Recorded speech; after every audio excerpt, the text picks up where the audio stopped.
Hola chicos, ¿cómo están? Bienvenidos a la decimocuarta clase de biología del programa de las 20 clases del módulo intensivo de biología de puntaje nacional. Esta clase es bastante especial, puesto que ya vamos casi terminando. Nos queda, esta semana ya vamos a alcanzar la clase decimoquinta y nos faltarían solamente 5 clases y terminamos ya todo lo que corresponde al programa de biología que dimos a principio de año. Eh, Espero que estén bien. ¿Cómo están? Los leo en el chat. Veo que están hablando diversas cosas relajamentes. La clase hoy día se trata de una clase bien interesante. Es una clase en que idealmente tenemos que tener la mente bien en alto. Vamos a ver algo que creo que no está funcionando bien.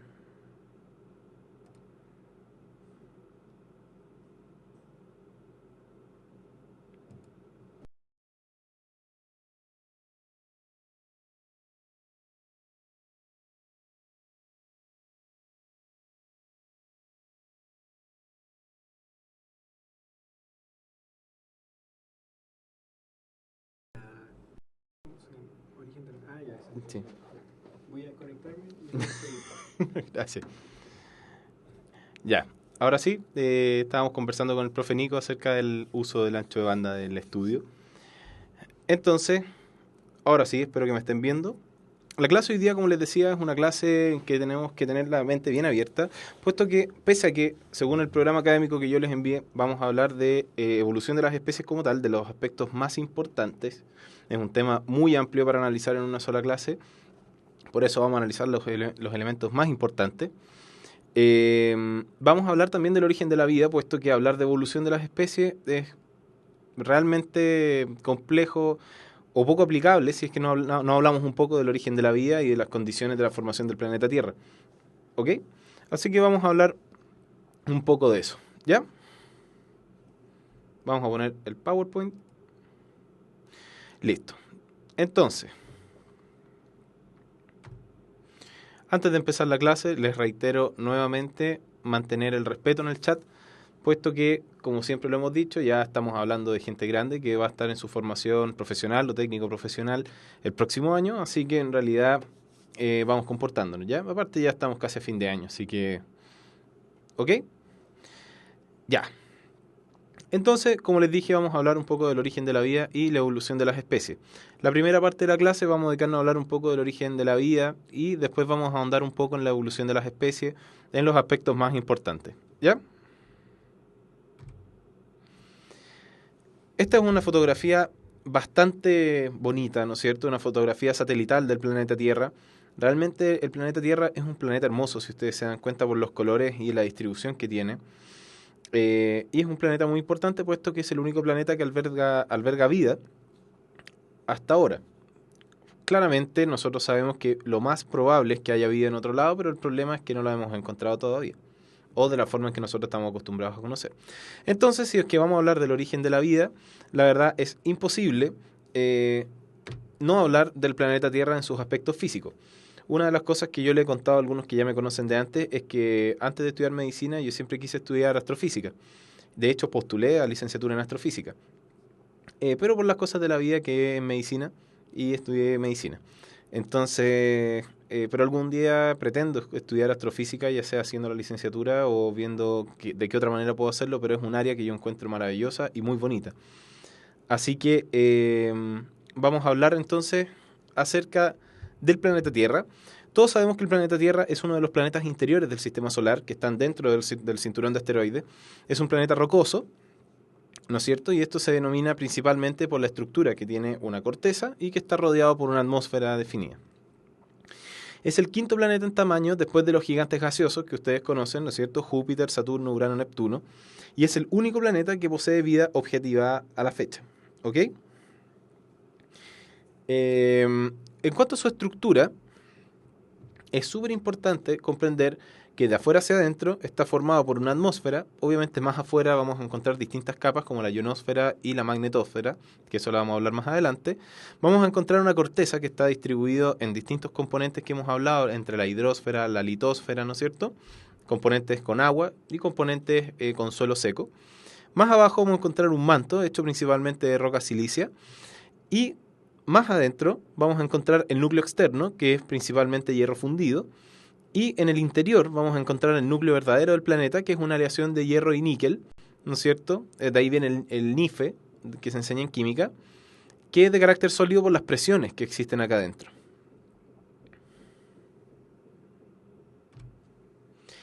¿Cómo se formó el planeta Tierra? Acá tenemos que remontarnos hace casi la edad que tiene el planeta Tierra, que es 4.600 millones de años aproximadamente. El sistema solar se formó por una nube, ¿no es cierto?, de gas y polvo remanente del Big Bang, es la teoría más aceptada, y por la propia radiación gamma y por distintos tipos de radiaciones y energías presentes en ese momento, comenzó a aumentar el momentum angular de toda esta nube de gas, ¿no es cierto?, que existía en esta zona, produciendo primero la formación del Sol, ¿no es cierto?, por atracción gravitacional de los propios elementos en el centro de esta nube. Este Sol empezó a rotar, esta nube empezó a rotar alrededor del Sol, ¿no es cierto?, en generación, y comenzó a formarse el sistema solar. Esta nube de gas y polvo claramente tenía altas concentraciones de hidrógeno y helio, y es por eso que los gigantes gaseosos, que son los que absorbieron mayor cantidad de masa de esta nube, están compuestos principalmente por estos elementos. La Tierra, en un principio, era un planeta de corteza sumamente inestable. Estamos hablando casi un 100% de magma, que está cercano a los 2000 grados Celsius, y violenta, con enormes variaciones electroquímicas que llevaron a la variación importante de las características tanto planetarias como de la formación de distintos elementos. Posteriormente vino la formación del núcleo de hierro y níquel, que ya comentamos, y la posterior rotación de este núcleo, que permitió la rotación en sí del planeta, y posteriormente después comenzó a girar el núcleo externo del planeta Tierra, y esto fue un evento súper importante en la formación del planeta Tierra. ¿Por qué? Porque sin campo magnético, las partículas del viento solar, que son partículas cargadas con alta energía, hubiesen impedido que se formara adecuadamente la atmósfera tal como la conocemos y la capa de ozono. Por otro lado, el cómo se genera el campo magnético terrestre es bastante bonito, no lo vamos a profundizar, pero tiene más que nada que ver con las fuerzas que rigen, ¿no es cierto?, la generación de los campos magnéticos, la variación de un circuito lineal cerrado, ¿no es cierto?, entre comillas, en el modelo físico del núcleo externo del planeta Tierra. Y acá intervienen una serie como las fuerzas de Lorentz y otras más que no vamos a profundizar porque no nos corresponde al área. Pero sí son bonitas para los que hagan el electivo de física, que no sé si habrá alguno por acá, pero es bastante bonito. En cuanto a la evolución atmosférica, que nos vamos a ir rigiendo principalmente a los puntos que nos importa de la evolución del planeta Tierra, tenemos 4 etapas bien diferenciadas y que son bien importantes. El primero es el origen de la atmósfera, y después viene una etapa que se llama etapa prebiótica, que es la etapa que vino antes de la generación de la vida. Posteriormente vino la etapa microbiológica, que es cuando se empezaron a generar los primeros organismos, pero que eran organismos microscópicos, y después vino la etapa biológica. Es decir, la aparición de la vida en el planeta Tierra de forma macro es bastante tardía. Vamos a hablar primero del origen de la atmósfera, y es importante entender que esta bola de magma que se formó al principio comenzó a enfriarse, ¿no es cierto?, después de que se estableció el campo magnético que ayudó a proteger la estabilización de estas cosas, y de a poco todo este gas, ¿no es cierto?, de hidrógeno y helio que empezó a capturar, que quedó capturado en la formación de la Tierra, comenzó a liberarse. Con la pérdida de hidrógeno y helio, comenzó a formarse la atmósfera terrestre primitiva, que es bastante distinta a la atmósfera terrestre que estamos acostumbrados a hablar, pensando en que estamos formando una especie de carpa o de invernadero con altos niveles de nitrógeno, aproximadamente cerca de un 98-99% de la atmósfera era nitrógeno, dióxido de carbono, ácido clorhídrico e dióxido de azufre. Por lo tanto, no tenía oxígeno y no había agua. Eran 2 de los componentes que nosotros estamos muy acostumbrados a asociar a la vida, que no existían en el planeta Tierra en ese tiempo.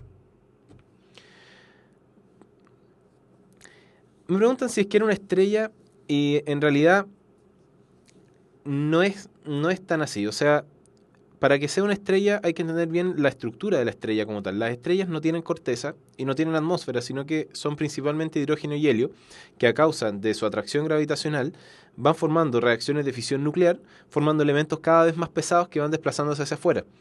Dependiendo de la masa de la estrella, ¿no es cierto? Nosotros tenemos estrellas de la secuencia principal, como el Sol, y tenemos estrellas gigantes, ¿no es cierto? Como son las estrellas, las estrellas, por ejemplo, las de colores azules que se encuentran más hacia el exterior. Y es importante entender el ciclo que llevan estas estrellas, puesto que las estrellas más grandes viven menos y la forma de morir de las estrellas grandes o las estrellas masivas son principalmente dirigirse hacia la transformación de un agujero negro o una estrella de neutrones. Y casi todas estas estrellas mueren en forma de supernova, mientras que las estrellas de la secuencia principal van cada vez, estas capas de elementos más pesados empiezan a irse hacia la superficie, con lo cual ya las reacciones de fisión nuclear empiezan a terminar. El principal combustible para la fisión nuclear, la fisión nuclear del Sol viene a ser el hidrógeno, y cuando el hidrógeno se termine, la estrella va a empezar a crecer, ¿no es cierto? Porque va a perder un poco de cohesión gravitacional, se va a transformar en una gigante roja y posteriormente se van a desprender las capas externas de la estrella y va a quedar solamente el núcleo hiperdenso de una estrella que se va a conocer como enana blanca y después se va a transformar en enana marrón. ¿Ya? En este caso, los planetas son distintos. En ese sentido, a Júpiter se le llama estrella fracasada porque tiene más o menos los mismos componentes del Sol, pero no, y tiene un campo gravitacional muy potente, un campo magnético muy potente. Tiene aproximadamente más de 60 satélites alrededor de él. Sin embargo, no fue una estrella, sino que es un planeta gaseoso nomás. En el caso de la Tierra, cuando comenzó a condensarse y formar moléculas de agua, principalmente por reacciones eléctricas generadas por la inestabilidad que estamos comentando, más los componentes que existían en la atmósfera, es decir, radicales de oxígeno, protones, etcétera, comenzaron a formarse moléculas de agua. Y a lo largo de miles de años, se empezaron a formar océanos. Piensen que a medida que se formaron precipitaciones, estas precipitaciones, como si fuese una lluvia ácida, fueron arrastrando todos los componentes que estaban en la atmósfera. Por lo tanto, los océanos tenían altos niveles de dióxido de carbono, de ácido clorhídrico y de dióxido de azufre disuelto en ellos. Y con eso, la composición de la atmósfera se mantuvo alrededor del 98-99% de nitrógeno y reitero que no había oxígeno. Ahora, un elemento importante del desarrollo de la atmósfera primitiva, prebiótica, es la ausencia de oxígeno. Y la ausencia de oxígeno es crucial, puesto que si hubiese oxígeno en la atmósfera primitiva prebiótica, hubiese sido imposible formar moléculas orgánicas, puesto que el oxígeno, como es una molécula bastante reactiva, impide la formación de las biomoléculas, obviamente que son moléculas orgánicas. Por lo tanto, en realidad es imposible que hubiésemos tenido vida si es que hubiese habido oxígeno. Por lo tanto, fue bastante lógica la formación de la vida como la conocemos nosotros. Y claramente que exista toda la vida y la biodiversidad que nosotros conocemos hoy en día, se lo debemos a nuestro amigo que está acá, ¿no es cierto?, que es el ancestro biológico común, que se puede decir que fue el primer organismo que dio origen a todos los otros organismos que poblamos el planeta Tierra. Después de muchos millones de años, la atmósfera fue cambiando y fue limpiándose, entre comillas.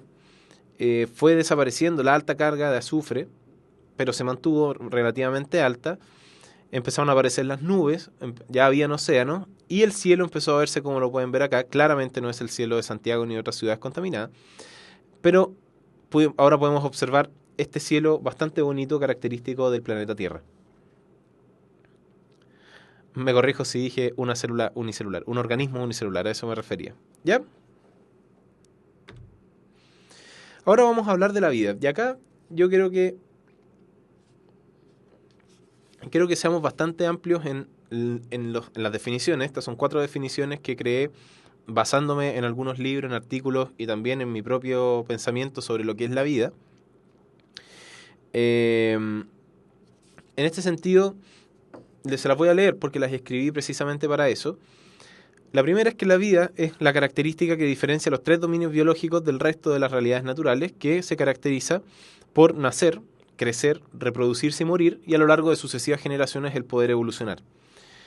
Desde el punto de vista termodinámico, también podemos definir la vida como un sistema físico que es aparentemente perfecto, de equilibrar y administrar energías y recursos de su medio, poder modificar las propiedades físico-moleculares, ¿no es cierto?, que lo componen, eso se ve en lo que son las rutas metabólicas, y responder a ellas de manera autónoma y de forma homeostática, rompiendo la tendencia de la geonaturaleza. Es decir, por ejemplo, si es que yo estoy en un lugar y me va a caer un árbol encima, yo puedo correrme para que el árbol no me caiga encima, manteniendo los niveles entrópicos dentro de lo óptimo, ¿no es cierto?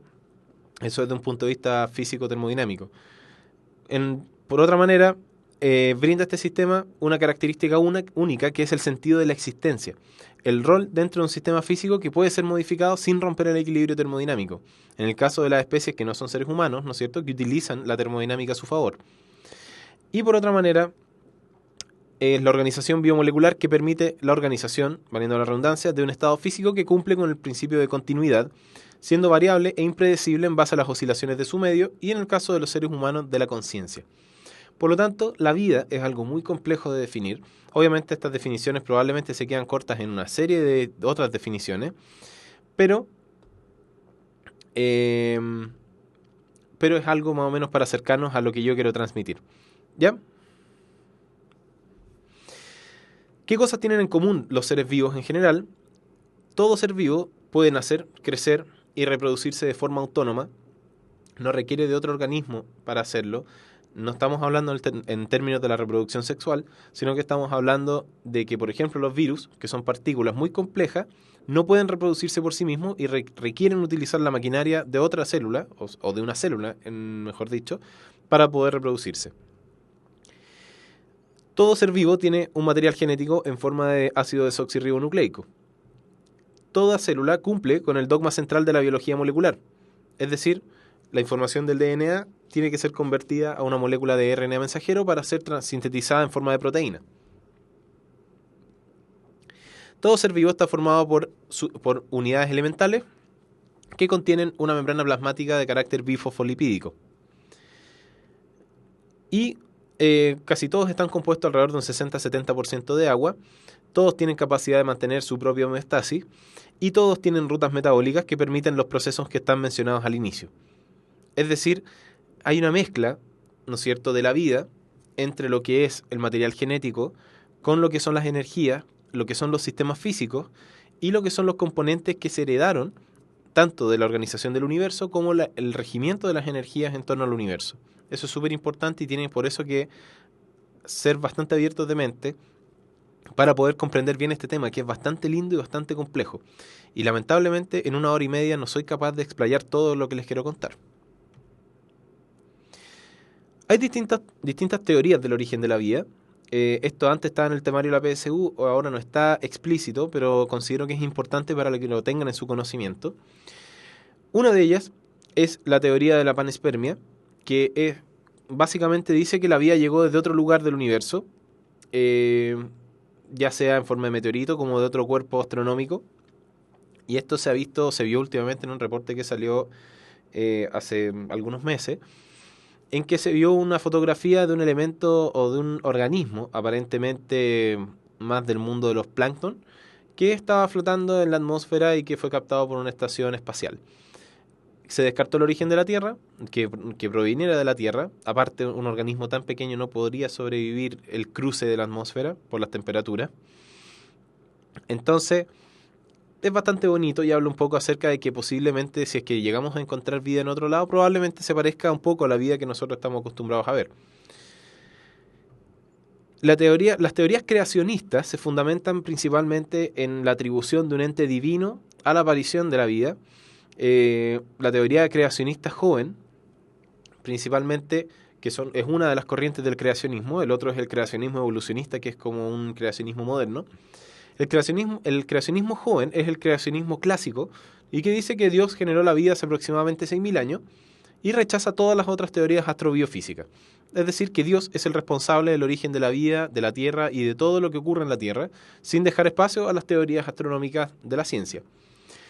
La abiogénesis son las ramas de la biología que intentan explicar el origen de la vida por fenómenos que ocurrieron dentro de la Tierra, y el modelo más aceptado dentro de la biogénesis, no compartido por muchos del área científica, entre los cuales me incluyo yo, que se centra en el modelo tipo sopa primitiva, que vamos a hablar más adelante. Y como les dije, la otra rama del creacionismo, que es el creacionismo evolucionista, da por hechos los fenómenos astrobiofísicos, pero atribuye un orden divino a la generación de estos fenómenos astrológicos.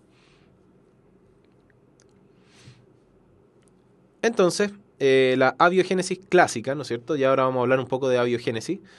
Los vamos a pasar un poquito rápido, porque se supone esto ya lo deberían saber, lo tendrían que haber visto en tercero medio. Y esto parte con Aristóteles, para que vayan viendo más o menos la época donde se empezaron a generar estas teorías, y decía que la vida se origina a partir de elementos inorgánicos como materia putrefacta, sudor, etc. Fíjense que desde Aristóteles hasta aproximadamente el año 1600, esta teoría fue ampliamente aceptada. O sea, pueden ver que hay un gap de casi 2000 años en que se asoció el origen de la vida a la materia en putrefacción. ¿Ya?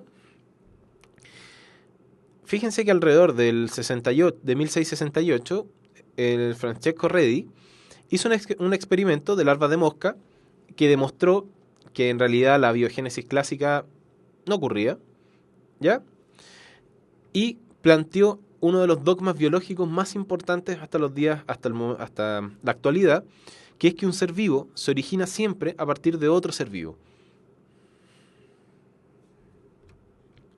¿Cómo fue el experimento de Redi? Es bastante creativo. Acá nosotros tenemos dos frascos, ¿no es cierto?, en un lado, dos frascos en otro. Son experimentos homólogos. Como yo les dije, Aristóteles planteó, y obviamente otros filósofos, plantearon que la vida venía a través de o originada por la materia en descomposición. Por lo tanto, se dispusieron dos trozos de carne dentro del frasco, uno que se tapó, versión maya, y otro versión hermético, y el otro se dejó sin tapar. Claramente, la gente pensaba que se generaba vida, ¿no es cierto?, de la materia inorgánica, puesto que cuando veían los cadáveres de animales o los cadáveres de seres humanos, incluso en esta época botados, claramente veían después salir larvas de él. Y decían, bueno, entonces la vida orgánica se generaba, la vida salía de la materia que está en putrefacción. Lo cierto es que claramente ellos no sabían que las moscas ponían huevos en la materia putrefacta y que posteriormente estos huevos se transforman en larvas. Entonces, al no poder entrar las moscas a los frascos tapados, no aparecieron nunca larvas en los frascos tapados, pero en los otros que sí pudieron entrar las moscas aparecieron larvas, y de manera que la generación espontánea se puso en duda porque la espontaneidad claramente era por las larvas de mosca y no porque en realidad fuese espontáneo como tal.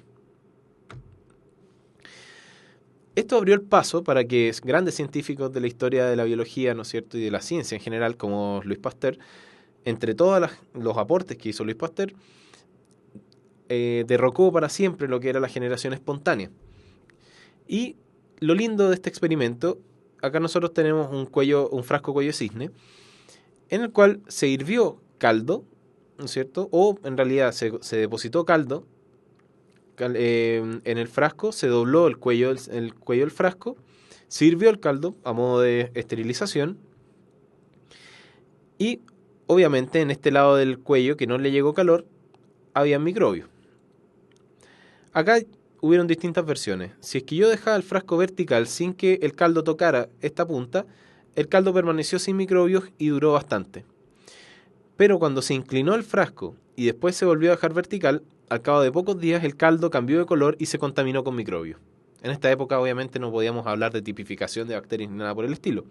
Por lo tanto, Louis Pasteur demostró que en realidad la generación espontánea no existe y se necesita otro ser vivo para que en la materia en putrefacción o la materia, comillas, inorgánica, pudiese aparecer vida.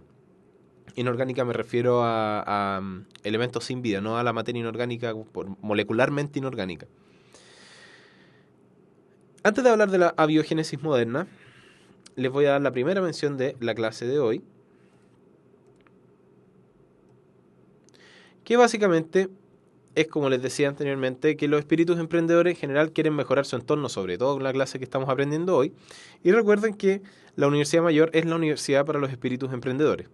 Más información en umayor.cl.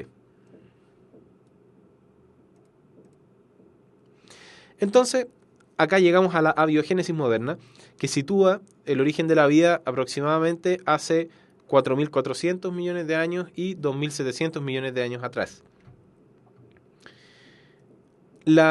Acá se creó la primera teoría de la generación, ¿no es cierto?, de vida a través de la sopa primitiva, que básicamente plantea que en un charco, virtualmente en palabras bastante coloquiales, comenzaron a generarse moléculas orgánicas que pudieron dar origen a biomoléculas y posteriormente a las células. Acá está la primera pregunta que incluso todavía acá empezamos algunos a diverger de esta teoría, que es cómo se generó la primera célula. Vamos a partir hablando de los coacervados, porque acá es súper importante hablar de los experimentos de Miller y Oparin.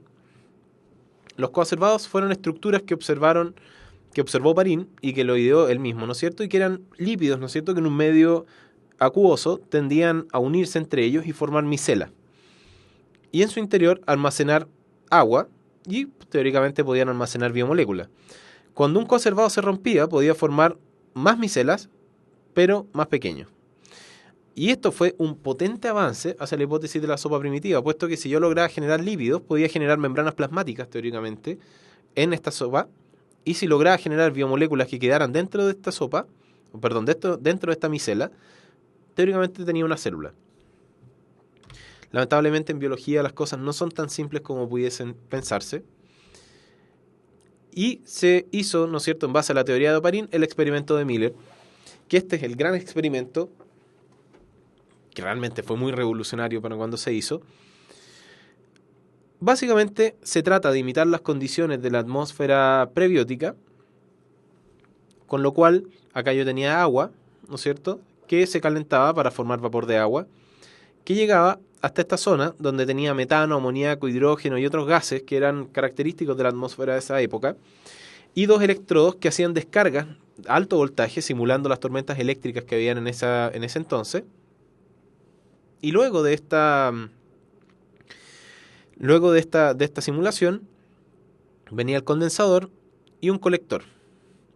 Y luego se tomaban las muestras para ver qué es lo que pasaba. Y sorprendentemente empezaron a aparecer nucleótidos, aparecieron moléculas de ATP, aparecieron algunos aminoácidos, apareció glicerol, glucosa, lípidos anfipáticos, etc. Por lo tanto, empezaron a aparecer los ladrillos para poder formar las biomoléculas. Imagínense, esto es el tremendo avance pensando cómo a partir de una nube de elementos inorgánicos que no le sirven para nada para el origen de la estructura biológica, empezaron a aparecer los ladrillos. Tengo nucleótidos, por lo tanto puedo formar ácidos nucleicos teóricamente. Tengo aminoácidos, puedo formar proteínas teóricamente. Tengo glicerol y tengo líquidos anfipáticos, puedo formar, por ejemplo, triglicéridos o fosfolípidos. Tengo glucosa, por lo tanto tengo monosacáridos. Entonces, en realidad, formo virtualmente los ladrillos para poder dar origen a las estructuras biológicas. Ya, esto está animado, lo que pasa es que tengo que usar las presentaciones en PDF, por eso no me sale la animación. Pero partamos por el cuadrito verde. Dice, ok, con esto quedó demostrado que se pueden formar moléculas orgánicas a partir de un mundo inorgánico. Pero con eso no se responden todas las preguntas. Y eso es lo que yo quiero inculcarles a ustedes, ya estando terminando este curso, que la biología y las ciencias en general, las hipótesis y los experimentos aportan mucha información, pero no son la respuesta a todo. Siempre hay preguntas, siempre háganse preguntas. Cuestionen lo que está escrito, cuestionen lo que está en sus libros, cuestionen lo que les dicen sus profesores y lo que les digo yo. Porque gracias a ese cuestionamiento, ustedes van a empezar a desarrollar distintas hipótesis y preguntas investigativas y van a poder hacer investigación, aportar a la ciencia y seguir creciendo en la ciencia. ¿Ya? Ya vamos a llegar a las mitocondrias y cloroplastos. Tranquilos, ¿ya? Entonces, una de las preguntas que yo les hago es que si bien logramos formar glicerol y todas las cosas que les acabo de decir, ¿cómo se logró la autorreplicación y la autoorganización de estas moléculas en complejos, ¿no es cierto? Pero todavía hay una gran pregunta que no tiene respuesta. Y vamos a empezar a organizar nuestra célula primitiva. ¿Qué fue primero? ¿El ácido ribonucleico o el ácido desoxirribonucleico? Si lo pensamos a través del dogma, en realidad el DNA tiene que convertirse en RNA para después formarse en proteínas. Las proteínas son enzimas, por lo tanto las enzimas son necesarias para duplicar el DNA y así poder duplicar la célula. ¿Ya? Pero por otra parte, el RNA es una molécula más simple, más barata de elaborar y tiene más funciones que el DNA. Por lo tanto, es una buena pregunta. ¿Qué fue primero, el huevo o la gallina? Entonces vamos a empezar a hablar de eso ahora. ¿Qué es lo que creo yo? Yo creo en el mundo del RNA. Esto, si es que, si es que está escuchando esta clase mi profesor de bioquímica en primer año, el doctor Eugenio Spencer, él fue el que en la clase, en esta misma clase, hizo una clase muy buena acerca del mundo del RNA. Y en realidad se asume en el mundo científico que el RNA fue primero que el ácido desoxirribonucleico. ¿Por qué? Acá yo les pongo algunas razones, la verdad pueden escapar un poco a los conocimientos que ustedes deberían tener. No quiero que se enreden con esto, sino que quiero plantearles solamente alguna cosa interesante. Primero, el ácido ribonucleico en una célula moderna puede portar información genética, que viene a ser el RNA mensajero, y también puede catalizar reacciones químicas. Acuérdense que el 1% de las enzimas, en la primera clase que tuvimos, son ribosimas. Son RNAs que tienen actividad catalítica. ¿Ya? Además, pueden sintetizar proteínas. El RNA ribosomal es lo que forma los ribosomas y es finalmente lo que forma las cavidades para poder sintetizar las proteínas. Puede regular su propia expresión. El RNA Pivo Interacting, el RNA Small Nuclear, el RNA Small Nucleolar y otros RNA reguladores se expresan desde el DNA, pero no codifican proteínas, sino que se quedan modulando la expresión de otros genes. Por lo tanto, puede regular su expresión. ¿Ya? Puede ordenar aminoácidos. El RNA transferencia es capaz de ordenar los aminoácidos y reconocerlos para poder brindar una estructura a un determinado péptido. El RNA es capaz de autoclivarse, es decir, cortarse, y puede replicarse, en lo que se conoce como autosplicing, que es lo que vamos a ver cuando veamos genética molecular, en lo que es el procesamiento del RNA heterogéneo nuclear, que es el transcrito primario en la síntesis de un RNA mensajero. Y es monocatenario, por un lado, y es simple. Posee una ribosa. La ribosa es mucho más fácil de encontrar que una desoxirribosa. ¿Ya? Entonces, eso es bien interesante. Estas son algunas de las razones que yo les doy para creer en el mundo del RNA. El RNA de sentido positivo lo vamos a ver cuando tengamos la clase de microbiología, porque es característica de algunos virus. ¿Ya? No tiene mucho que ver con esto. Hay RNA de sentido negativo y de sentido positivo. Pero en los virus es un mundo aparte. Entonces, por eso cuando tengamos la clase de microbiología te lo contesto, ¿ya? Entonces, en base a todo lo que hemos hablado, les reitero, ¿qué se necesita para que un complejo biológico esté vivo? Porque podemos diferenciar los virus, que son complejos biológicos muy, muy avanzados, pero no están vivos. Ojo. Requiere que tenga metabolismo propio. Requiere que pueda reproducirse autónomamente y no requiere usar la maquinaria de otro ser vivo. Que pueda relacionar e intercambiar energía con su entorno. Y requiere que muera. Es decir, que en algún minuto de su vida cesen todas sus funciones metabólicas. Estas son grandes definiciones que en realidad se las dejo para cuando puedan descargar el PowerPoint puedan leerla, ¿no es cierto? Pero básicamente es lo mismo cuando estamos hablando antes, son sistemas complejos formados por átomos y moléculas que establecen comunicaciones moleculares con el ambiente y el intercambio de energía de forma ordenada y equilibrada. Y obviamente cumple las funciones básicas de la vida. Del punto de vista del ancestro común es bien importante destacar que todos los seres vivos provienen de 3 dominios distintos, dominios taxonómicos, en base a su organización genómica y celular. Estos, estos 3 dominios, ¿no es cierto?, que son los que ustedes tienen que manejar, cuando probablemente ustedes quizás a más de uno le enseñaron, a mí por lo menos me lo enseñaron así, que existían las eubacterias, las arquibacterias, ¿no es cierto?, dentro de un mismo dominio. Lo cierto es que no es así. Las arqueas no son bacterias. Si bien se parecen y son células procariotas, las arqueas están mucho más relacionadas con los eucariotas que con las bacterias. Entonces los 3 dominios son el reino bacteria, el dominio bacteria, el dominio arquea y el dominio eucaria. De las bacterias tienen todos los géneros de bacterias que ustedes conocen. Las arqueas son más desconocidas en realidad, pero es interesante destacar algunas. Y de los eucarias, obviamente, vienen todos los reinos que ustedes conocen: el reino animalia, el reino plantae, el reino fungi, etc. ¿Qué es el antepasado común? ¿Qué significa el antepasado común? Obviamente, fue el primer ser vivo, que probablemente fue una célula procariota, perteneciente al dominio arquea, puesto que las arqueas están muy adaptadas a sobrevivir en medios extremos, ¿no es cierto? ¿Y cuál es la prueba más fuerte del ancestro común? Principalmente son dos. Una es la bioquímica celular común. Si ustedes estudian el cómo se replica el material genético en una célula procariota, cómo se genera energía en una célula procariota aeróbica y cómo funcionamos nosotros a nivel celular, son virtualmente lo mismo. Entonces, eso habla en que en realidad la maquinaria celular es la misma y que todos la heredamos. Y el código genético que utilizamos todos es exactamente el mismo, con algunas sutiles diferencias de algunos agregados que tienen algunos aminoácidos, como por ejemplo la formilmetionina. Ahora pasamos a una etapa bien interesante. Me están preguntando por dónde salieron los virus y en realidad eso tampoco lo quiero contestar ahora porque la generación de los virus es como casi una evolución paralela. Hay distintas teorías de cómo aparecieron los virus y por eso es interesante hablar cuando veamos microbiología, que ahí les voy a hablar más de los virus más en profundidad.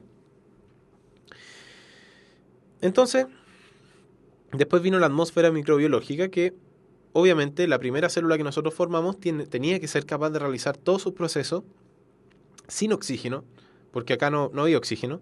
Por lo tanto, en general, las células que lograron desarrollar la respiración celular, el aceptor final de electrones, que típicamente en nuestras mitocondrias es el oxígeno, en este caso era el azufre, porque había mucho azufre. Y acá, obviamente, como les decía al principio, hubo un dominio de los organismos del dominio arquea. ¿No? Luego vino una transformación atmosférica radical, que fue el cambio al oxígeno. Y gracias a que los primeros organismos en general eran heterótrofos, comenzó un periodo de escasez de alimentos. En ese momento empezaron a surgir algunos organismos medio raros que podían obtener materia a partir de la energía solar. Sin embargo, rompían agua y al romper el agua unían dos moléculas de oxígeno que habían roto de dos moléculas de agua y formaban oxígeno molecular, que era un gas raro que no había aparecido en muchas cantidades en el planeta. Y este fue el momento donde empezaron a aparecer los organismos autótrofos, es decir, que no necesitaban comerse a los otros y podían vivir por su propia cuenta. Y con ello nació un gran proceso que ustedes conocen, que es la fotosíntesis, y que se realizó por un nuevo género de células procariotas que se llamaban las cianobacterias. Esto fue algo bien interesante, novedoso, es un gran avance molecular, si ustedes se dan cuenta, la capacidad de captar la energía de un fotón y poder transformarla en energía química. Esta es una fotografía de cianobacterias, como ustedes pueden ver, son medias verdecitas porque tienen clorofila.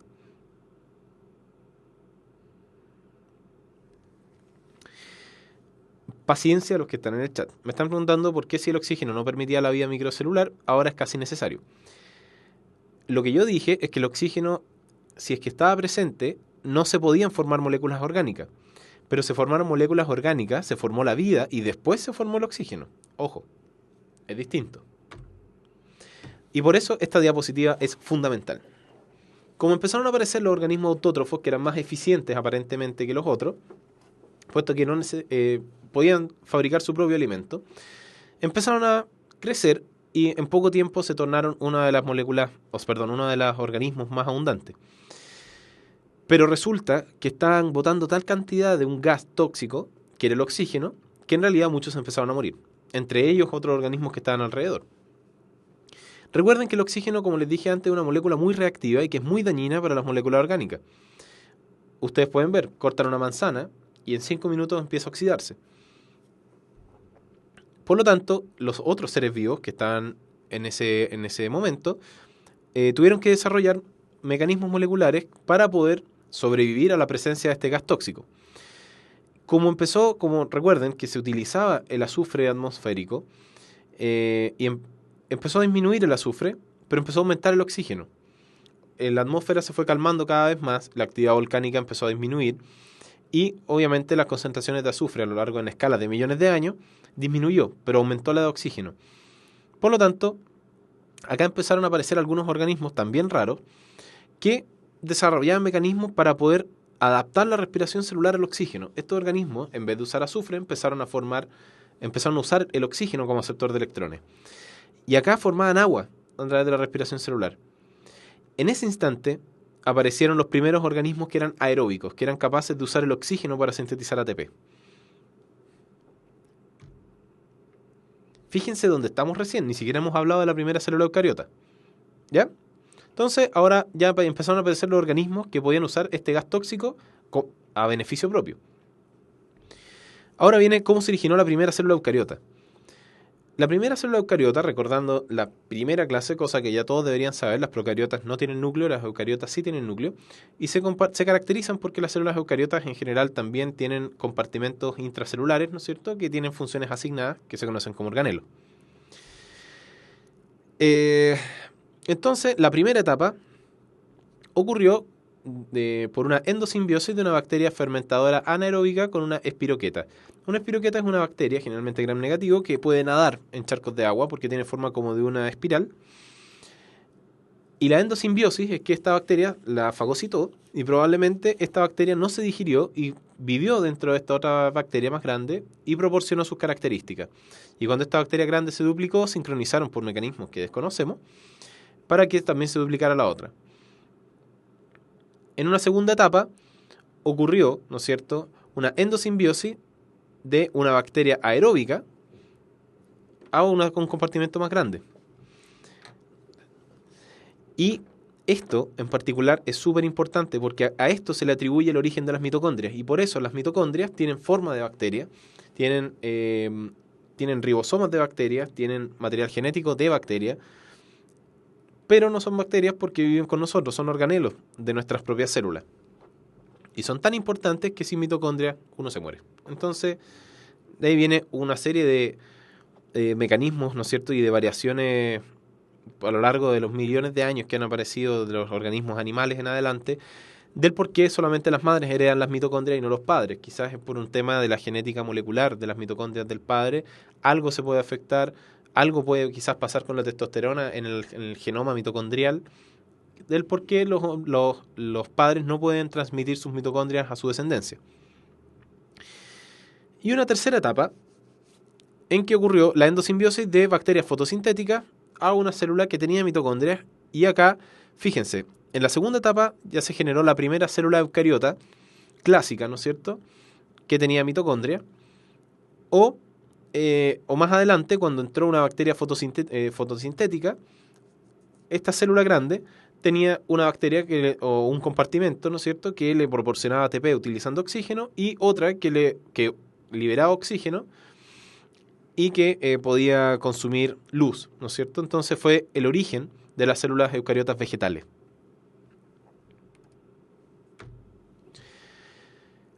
Eso es más o menos con la generación de las células eucariotas. Posteriormente se empezaron a organizar los sistemas de endomembrana y a lo largo de millones de años, ¿no es cierto? Podríamos hablar de una sola clase de evolución de la célula eucariota, pero no se trata de eso, era más que nada para algunas nociones.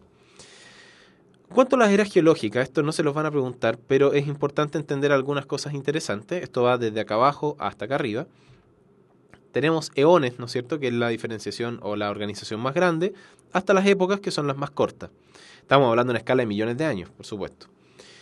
Elementos importantes o áreas importantes, por ejemplo, el periodo cámbrico, ¿no es cierto?, que es donde ocurrió, entre comillas, la explosión cámbrica, que es donde se atribuye la mayor cantidad de origen de la vida dentro del planeta Tierra, y algunas extinciones masivas, como por ejemplo la extinción del ordovícico silúrico, que fue la glaciación, hace alrededor de, en el año 444 millones de años atrás.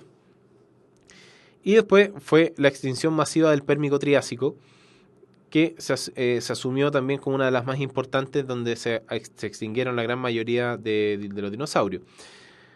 Destacando en algunos periodos, por ejemplo, el periodo Jurásico, que es donde comenzaron a aparecer ya los últimos vestigios donde fue la era de los dinosaurios en general. Y más adelante, cuando ya ocurrieron estas extinciones masivas, los otros organismos más pequeños, como los mamíferos, comenzaron a crecer, ¿no es cierto?, y a poblar virtualmente todo el planeta Tierra. Esto es bastante interesante. ¿Cómo hay que terminar esto? Para ir terminando el tema del origen de la vida, una de las cosas que tienen que saber es que la vida primero surgió en el agua. Me preguntan si los mamíferos ya estaban cuando los dinosaurios dominaban los mamíferos, de dónde surgen. Precisamente en tu pregunta está la respuesta. De hecho, los mamíferos existieron con los dinosaurios, pero claramente, si comparamos un tiranosaurio rex con un mapache, por dar una analogía, es bastante complejo que el mapache logre sobrevivir mucho tiempo, por lo tanto la población de mamíferos era muy escasa. Sin embargo, los mamíferos pudieron sobrevivir a la extinción de los dinosaurios, probablemente por las cantidades de energía que requerían los dinosaurios para vivir. Se las ingeniaron, y como ya no tenían el depredador principal, hubo una explosión de vida de los mamíferos, ¿no es cierto? Y el número poblacional aumentó porque ya no tengo el depredador encima, no tengo el control de carga y tengo todo un ecosistema que puedo poblar. Por lo tanto, tengo una amplia capacidad de carga. ¿Ya? Siguiendo con la idea, se atribuyó que la formación de las primeras bacterias fue en el agua, la formación de las cianobacterias también fue en el agua, la formación de los eucariotas primitivos también fue en el agua, la formación de las primeras plantas, las algas, también fueron en el agua, que fueron algas unicelulares, la formación de los primeros animales invertebrados también fue en el agua, y los primeros vertebrados mandibulados también fue en el agua. Es decir, todo fue en el agua. Y la gran pregunta, ¿qué se necesita para vivir en la Tierra? Básicamente son tres aristas que son súper importantes. La primera es la respiración. Se requiere poder usar el aire para obtener oxígeno. Todos estos organismos estaban acostumbrados a usar branquias para poder obtener el oxígeno a través del agua. Para poder moverse, en la Tierra yo no necesito aletas, necesito patas. Por lo tanto, tengo que desarrollar, entre muchas otras cosas, una pelvis, ¿no es cierto? Y una articulación coxofemoral, es la cadera, para poder moverme de forma libre. Claramente a esta regla escapan, ¿no es cierto?, la serpiente.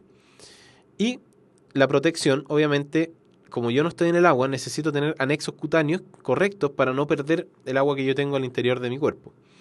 Y por eso el estrato más externo de la epidermis, de los 4 estratos que componen la epidermis, el estrato córneo, que es donde está la queratina, es un estrato virtualmente acelular y que impide que mi agua escape. Y por eso en los pacientes grandes quemados, ¿no es cierto?, que tienen gran área de superficie corporal quemada, se pierde un poco esta barrera y pierden grandes cantidades de agua por evaporación, por no tener esta barrera.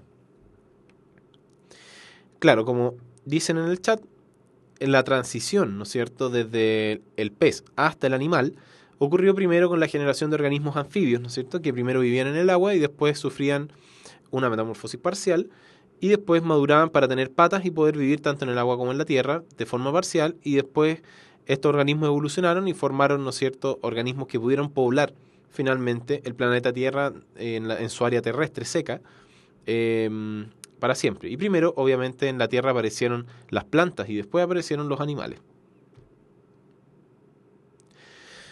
Ok, ¿alguna duda hasta ahí? Eso era lo que yo quería contarles acerca del origen de la vida.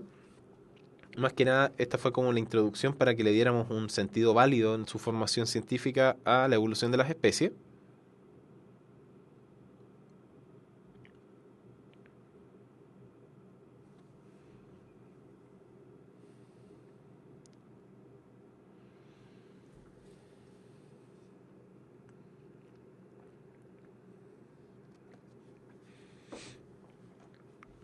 Ok, seguimos entonces. Nos quedan 6 clases. Para hablar de evolución de las especies, yo les dije al principio de la clase que después les cuento un poco de mi carrera para que no se distraigan, ¿ya? Esto es importante porque esto sí entra en la PSU, ¿ya? Yo les voy a contar los aspectos principales de la evolución de las especies, puesto que en realidad esto es una clase que podríamos hablar mucho rato y no tenemos ese tiempo. Entonces mi misión es entregarle lo más importante de este tópico. Cuando hablamos de evolución, nos referimos a transformaciones o cambios, en rigor, a través del tiempo, en grandes escalas de tiempo, que originaron la gran diversidad de formas que existen en el planeta Tierra a partir de un antepasado común. Es el prisma biológico y es esencial para poder comprender la biología en todo espectro de cosas. Recuerden que la evolución es un proceso continuo y es un proceso dinámico donde intervienen muchos factores, tanto físicos como químicos y biológicos también. ¿Ya?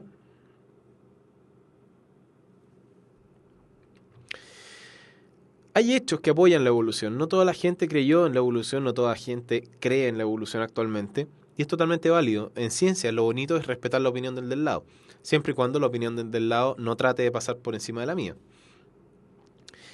¿Cuáles son los hechos que apoyan la evolución? La presencia de órganos homólogos y análogos, la embriología comparada, la clasificación filogénica en el árbol genealógico, que ya la vimos, el registro fósil, la bioquímica y la genética molecular, particularmente el código genético.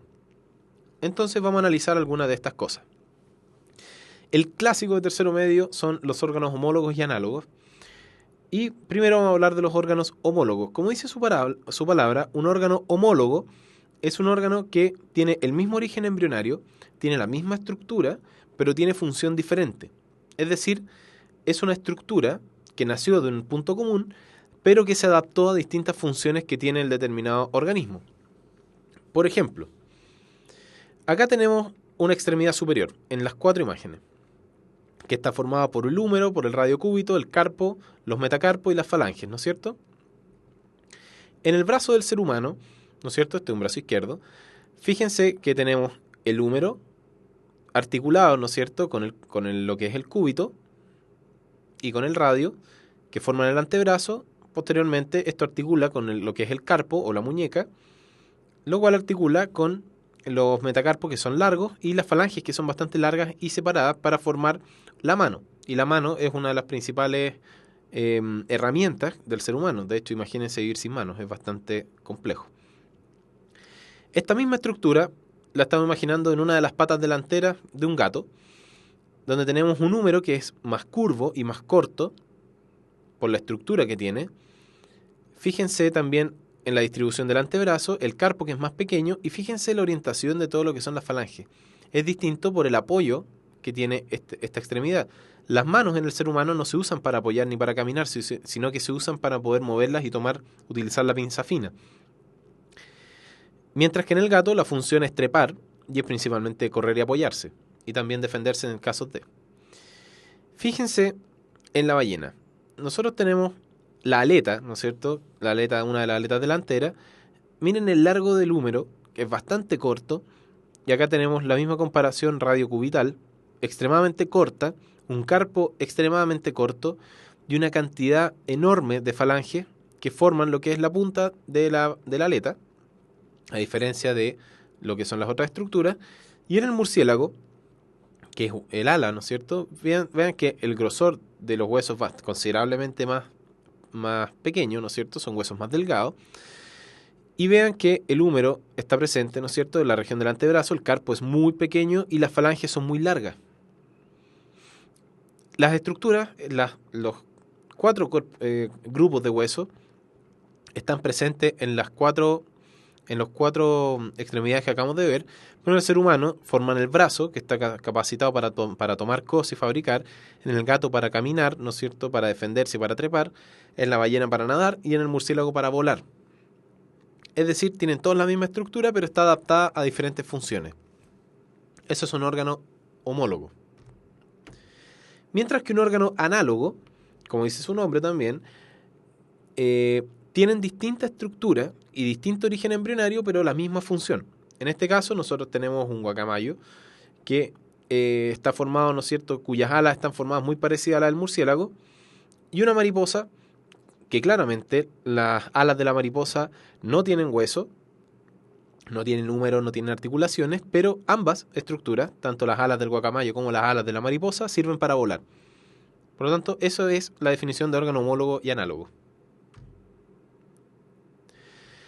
Otras pruebas que apoyan o hechos que apoyan la evolución son la embriología comparada y el código genético universal. En cuanto a la embriología comparada, yo les expliqué, creo que hace algunas clases, que básicamente se trata de la comparación de la morfología de embriones tempranos en especies radicalmente distintas. Acá comparamos, tenemos el embrión de un pez, de una salamandra, de una tortuga, de un pollo, de un conejo y de un ser humano. Esta es la etapa de embrión temprano, la primera fila. Y fíjense que si ustedes los ven a simple vista y sin grandes detalles, son virtualmente iguales. Si bien el pez es más delgado y tiene otra orientación axial, esto es casi igual al de la salamandra y fíjense que el de tortuga es casi igual al del pollo,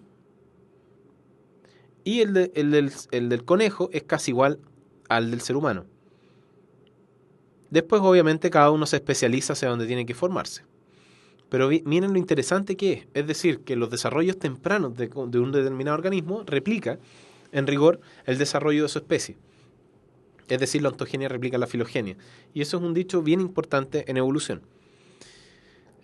En cuanto a la definición de código genético, si bien el código genético tiene muchas propiedades que podemos analizar, que las vamos a ver en la clase de genética molecular, lo que interesa del código genético desde el punto de vista de la evolución es que el código genético es universal. Es decir, el codón AUG, que codifica metionina, ¿no es cierto?, que está acá, es el codón de inicio en todos los RNA mensajeros de todas las células, desde una célula procariota, desde una Escherichia coli, hasta un hepatocito de un ser humano, por ejemplo. Esto es bien interesante porque este es un lenguaje universal para la síntesis proteica, es decir, para la traducción. Y eso habla de que el ancestro común utilizaba esta mecánica y que claramente todos los organismos que derivamos desde el ancestro común heredamos esta misma mecánica para poder sintetizar nuestras proteínas. El registro fósil también claramente es una de las cosas más importantes cuando hablamos de evolución. Fósil viene de la palabra fósile, ¿no es cierto?, que significa elemento excavado. Como dice también su nombre, el fósil es algo que son restos, ¿no es cierto?, que están enterrados y que son señales de actividad de organismos que ya están pretéritos. Y generalmente pueden tener deformaciones a lo largo del tiempo, en el caso, por ejemplo, del metamorfismo dinámico, o intensas transformaciones en su composición, puesto que son restos de organismos de millones de años, un fenómeno que se llama diagénesis. La gran mayoría de los fósiles que nosotros tenemos disponibles para el estudio pertenecen al periodo del Cámbrico, como yo les dije, que fue el periodo donde fue la explosión de vida y donde había más disponibilidad de organismos. Hay distintos tipos de fósiles, ¿no es cierto? Es decir, los que ustedes ven, ¿no es cierto?, en las rocas y que es como que hubiese estado ahí un organismo, se llaman ignofósiles, que es la impresión de la morfología del organismo que quedó fosilizado.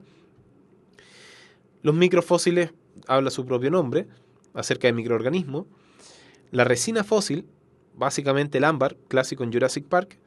Y los pseudofósiles, que aparentan ser formas de restos de animales o de seres vivos, pero son formas que se originan a través de la transformación de compuestos inorgánicos, que forman a veces estructuras parecidas a plantas o estructuras parecidas a otras cosas, pero no son restos de organismos como tal. Acá tienen un fósil de ámbar, ¿no es cierto?, que tiene un bichito adentro muy clásico de Jurassic Park. Y la utilidad del fósil en la evolución son muchas, pero las más importantes es que permite conocer la morfología de los organismos, permite saber la edad geológica a la que pertenecieron, y esto se puede saber a través de la medición de isótopos, como por ejemplo el carbono, y con eso se puede, a través de distintas fórmulas, ver cuántos millones de años puede llegar a tener y con eso saber a qué periodo pertenecía y estudiar un poco el comportamiento de los animales en ese determinado periodo. Por ejemplo, una morfología determinada de colmillos, de esqueletos, de disposición ósea, y gracias a lo que hemos podido averiguar sobre los dinosaurios, ¿no es cierto?, los fósiles de dinosaurios, es por lo cual los conocemos hoy en día.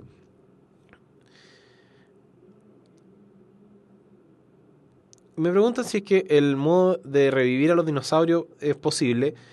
Sería posible en el contexto en que nosotros tuviésemos la capacidad de sacar los núcleos, ¿no es cierto?, de un teórico mosquito que comió sangre de un dinosaurio, que no la haya degradado y que el material genético esté vivo y con eso poder hacer un clon, ¿no es cierto?, de un dinosaurio, inocularlo a un organismo análogo, por ejemplo, un dragón de Komodo, y poder replicar una teórica un teórico desarrollo de un huevo de dinosaurio. Ahora, en realidad, hasta la fecha no se ha podido hacer porque no se ha encontrado un mosquito fosilizado en ámbar que tenga sangre de dinosaurio. ¿Cuál es la importancia de los suelos en el encuentro de los fósiles?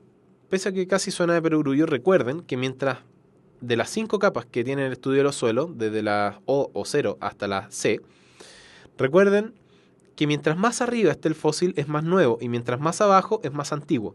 Eso es súper importante y a mí me lo preguntaron en la PSU cuando yo la di. Ok, entonces ya estamos llegando cerca ya de 3/4 de la clase, así que es hora de irnos en conjunto a la Universidad Mayor a la pregunta desafío de la clase de hoy, que corresponde a lo siguiente. Esto es sacado también del facsímil oficial del modelo ciencia del DEMRE, del proceso de admisión 2015. Básicamente es un gráfico que muestra la variación de un ave, ¿no es cierto?, en relación al tamaño de sus picos, antes y después de un fenómeno natural que redujo la disponibilidad de frutos de menor tamaño, de los que ellos se alimentaban.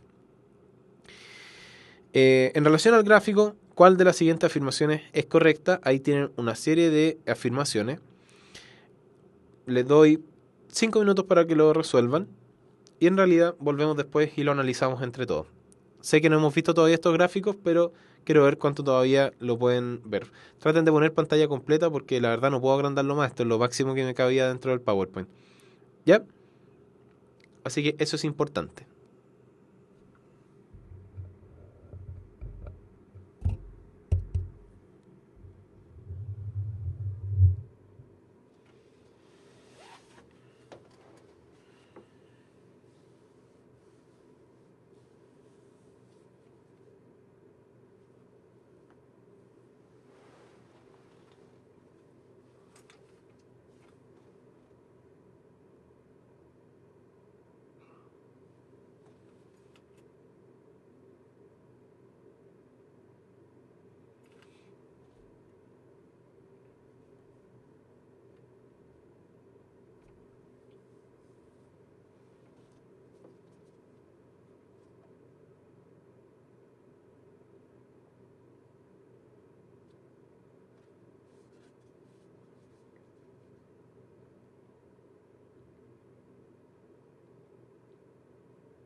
Ya, resolvamos entonces la pregunta.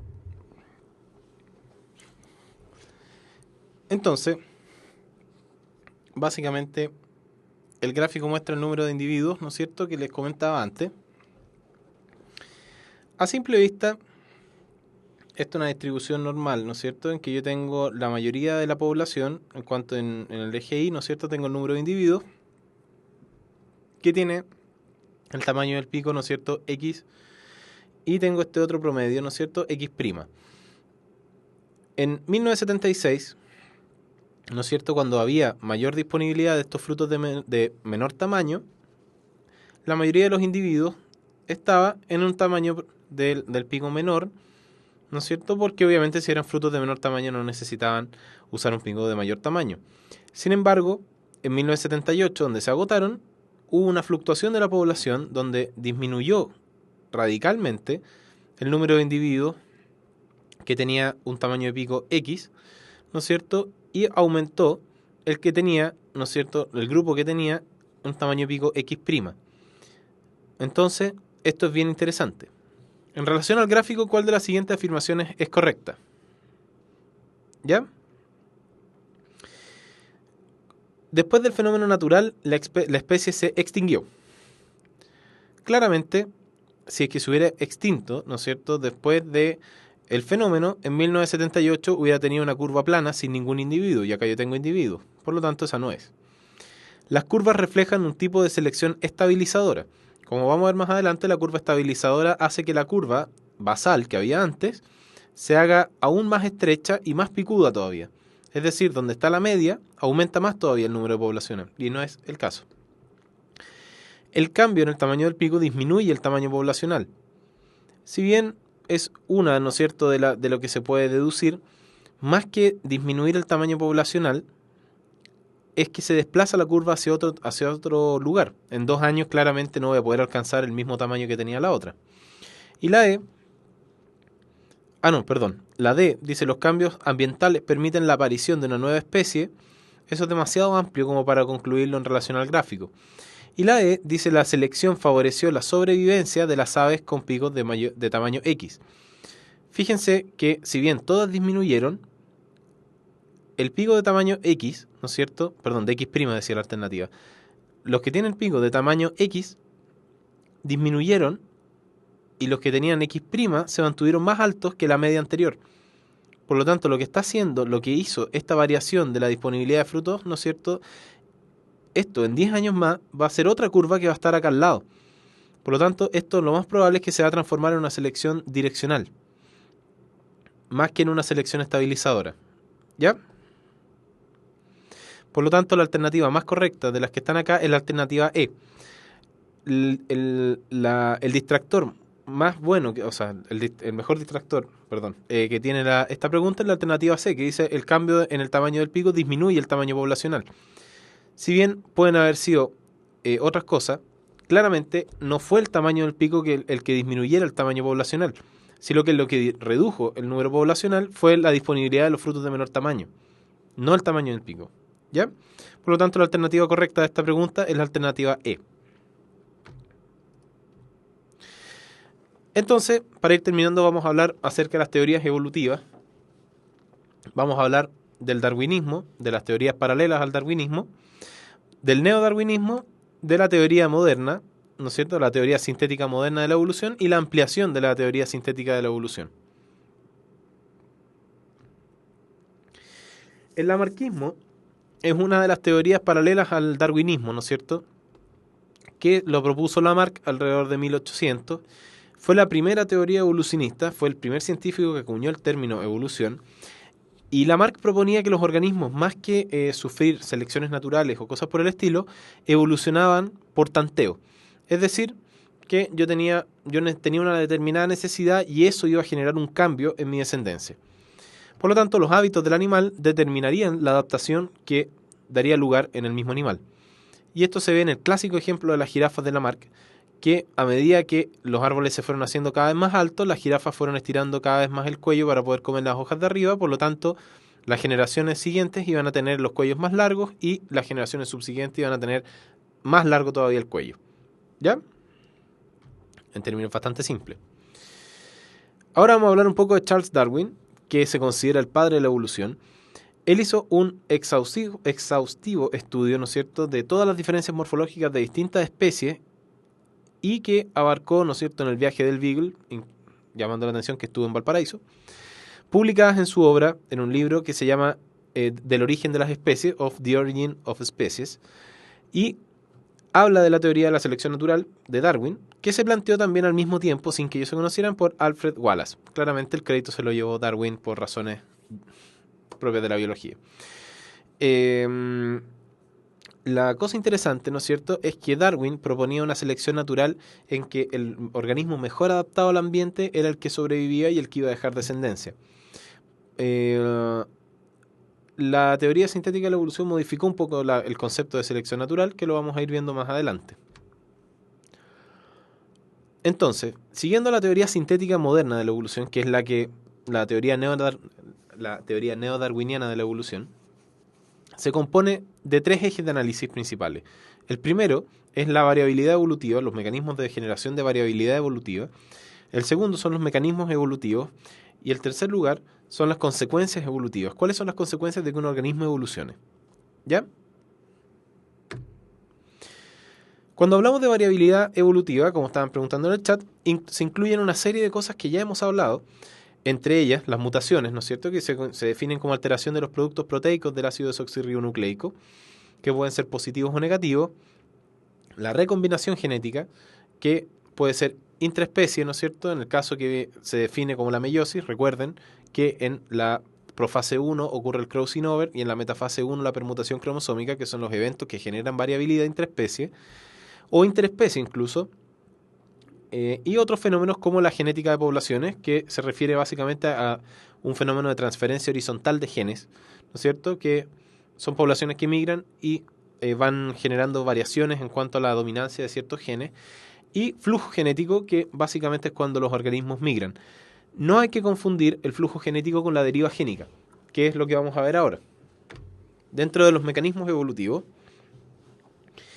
acá está la famosa selección natural, que esto está definida en términos modernos, ¿no es cierto?, que se define como una reproducción diferencial de los genotipos en el seno de una población biológica.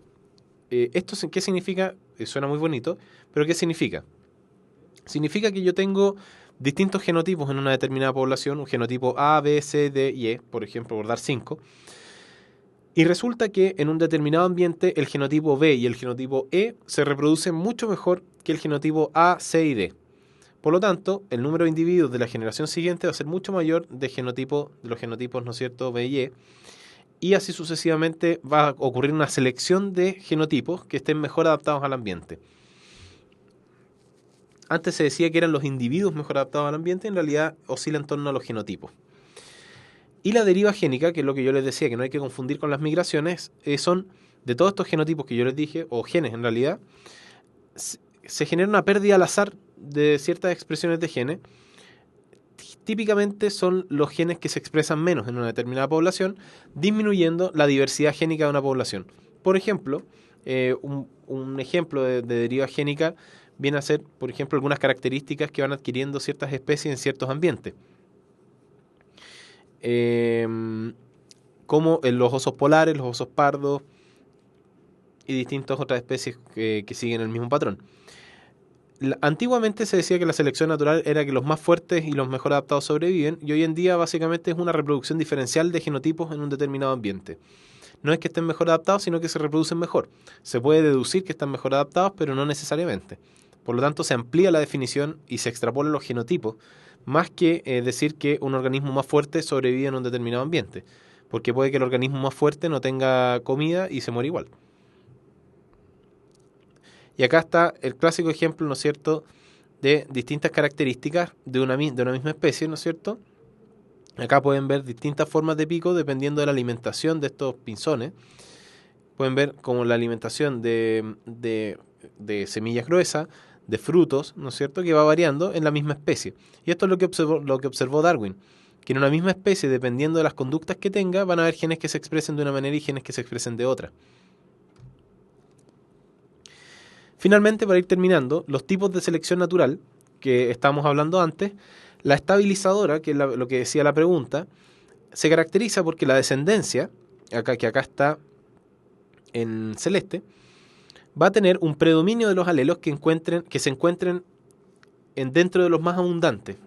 Es decir, voy a favorecer la reproducción de los organismos que se encuentren predominantemente en número y voy a hacer que los organismos que existen menos o que sean más escasos no se reproduzcan o se reproduzcan menos.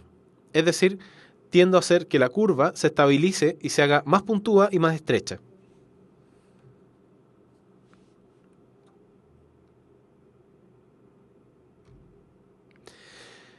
Hay otro tipo de selección natural que es la selección disruptiva, que de mi curva original, que está acá, la descendencia va a tener un predominio de alelos que están en los extremos. Es decir, que los que existen en menor número se reproducen en mayor cuantía que lo que era la curva anterior y los que eran más dominantes se reproducen menos. Este es un buen ejemplo también pensando en la pregunta anterior, en que si estos que están al centro dependen de un factor ambiental y este factor ambiental se quita, y estos otros pueden seguir sobreviviendo, pese a la ausencia de ese factor ambiental, se va a generar este tipo de curva, en que finalmente los que están acá al centro van a tender a desaparecer y se van a formar dos especies especializadas en distintas cosas.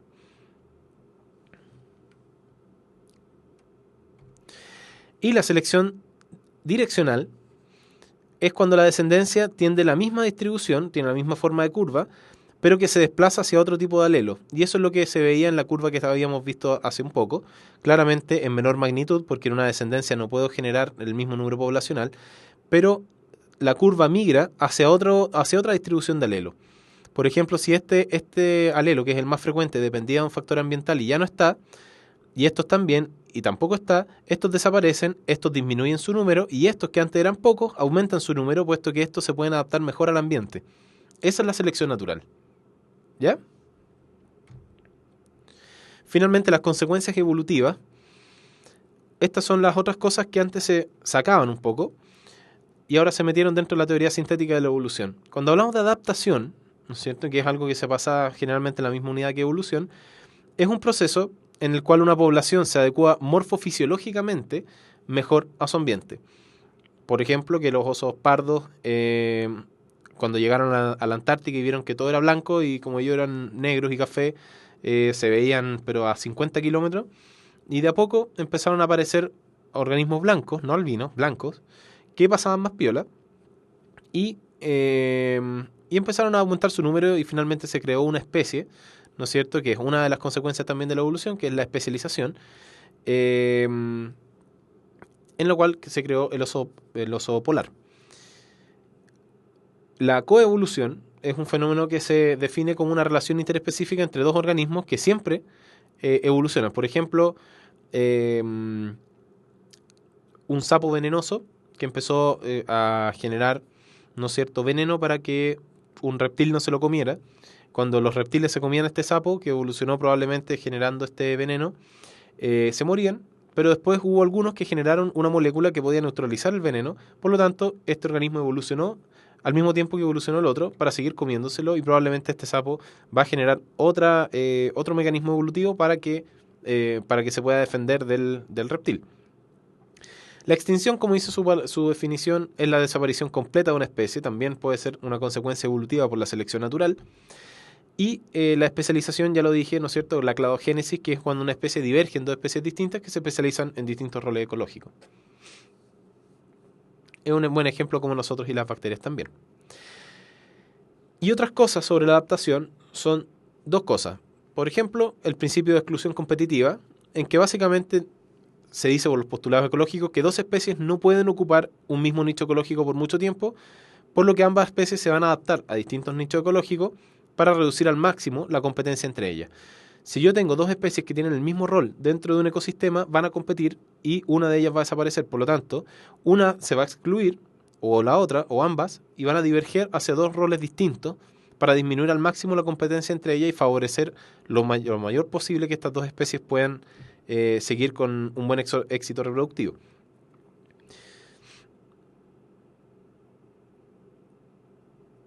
Y durante la adaptación pueden aparecer nuevas características, como el cuello de la jirafa, o desaparecer antigua, y eso es lo que estaban hablando, por ejemplo, los molares terciarios en las personas, el apéndice, y otros órganos que nosotros ya no estamos utilizando tanto, como el pelaje, como las garras y otras cosas que nosotros realmente no usamos. Nosotros tenemos muy hipertrófico lo que es la capa molecular o la corteza molecular, ¿no es cierto?, del encéfalo, el neocórtex, que es lo que más utilizamos para nuestras funciones, que son principalmente mentales. Finalmente, ¿cuál es el propósito de evolucionar? Es el éxito reproductivo, es lograr que una especie pueda dejar descendencia y esa descendencia pueda dejar descendencia y perdurar en el tiempo. Esa es la gran ventaja y por lo cual existe la evolución y todos sus mecanismos que han sido descritos. Y recuerden siempre, la ontogenia replica la filogenia, es decir, el desarrollo de un organismo intrauterino replica el desarrollo de ese organismo a lo largo durante su evolución. ¿Ya? Esa fue la clase del origen de la vida y de la evolución de las especies en términos bastante acotados.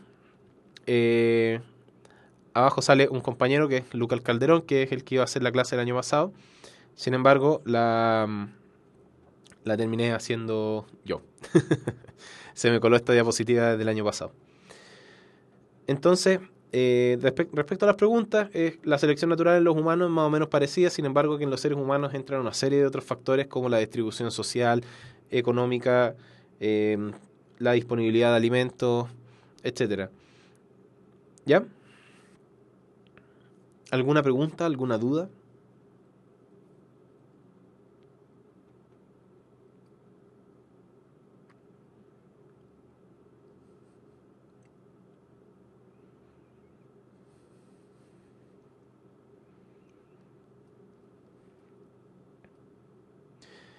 Perfecto.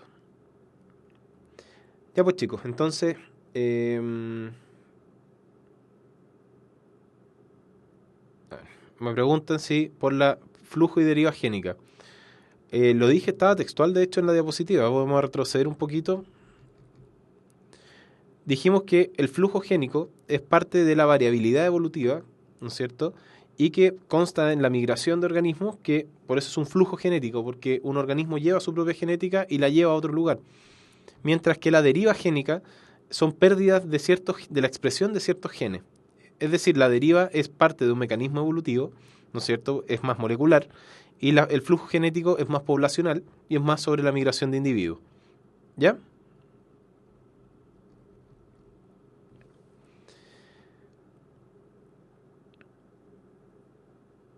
Entonces, bueno, les comunico que el viernes vamos a tener clases también de biología. Vamos a recuperar esa clase que perdimos cuando no pude hacer la clase.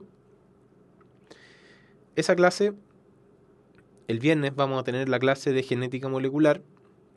Es una clase difícil, es una clase llena de nombres complicados y de procesos que pueden llegar a ser complicados. Por lo tanto, les recomiendo estudiar, les recomiendo leer la guía que está en la plataforma, que se condice bastante con la clase que vamos a hacer. Y la hora se las voy a confirmar a través de la plataforma, dado que no la desconozco por ahora, me tienen que informar la hora de la disponibilidad del estudio.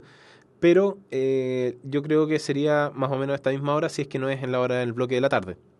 ¿Ok?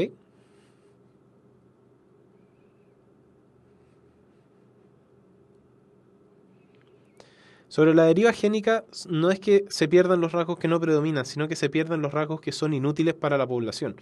Por ejemplo, por la selección natural, o en realidad haciendo un complemento con la selección natural, si es que yo tengo un gen que en realidad no me sirve, ese gen se va a empezar a perder en las generaciones.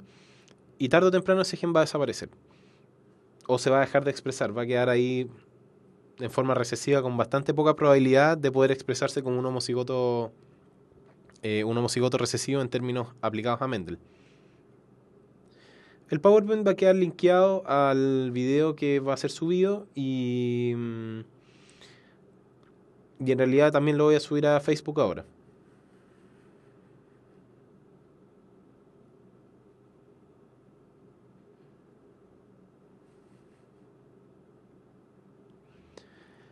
Entonces, después del viernes, el viernes va a ser la 15ª clase del módulo de este programa de biología.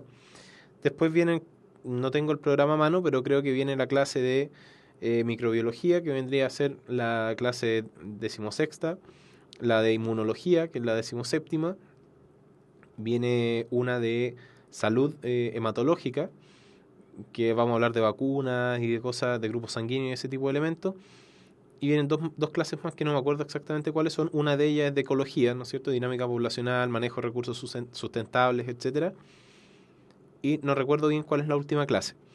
Quizás hagamos una clase extra fuera de horario, principalmente por el hecho de revisar el facsímil de la PSU, que es una de las cosas que hicimos el año pasado. Y en realidad estudiar de libros muy complicados, como preguntan en el chat, no se recomienda para la prueba en realidad, pero sí se recomienda obviamente si es que ustedes quieren aprender más sobre el tema. Pero para la prueba estudien lo conciso y lo necesario que les van a preguntar, no se vayan más allá. ¿Ya? Eso. Bueno, les agradezco mucho haber estado en esta clase, haber participado activamente. Y cualquier duda, como siempre, postéenla en el grupo y voy a tratar de contestarla a la brevedad. ¿Ya? Muchas gracias como siempre, que estén muy bien. Chao, chao.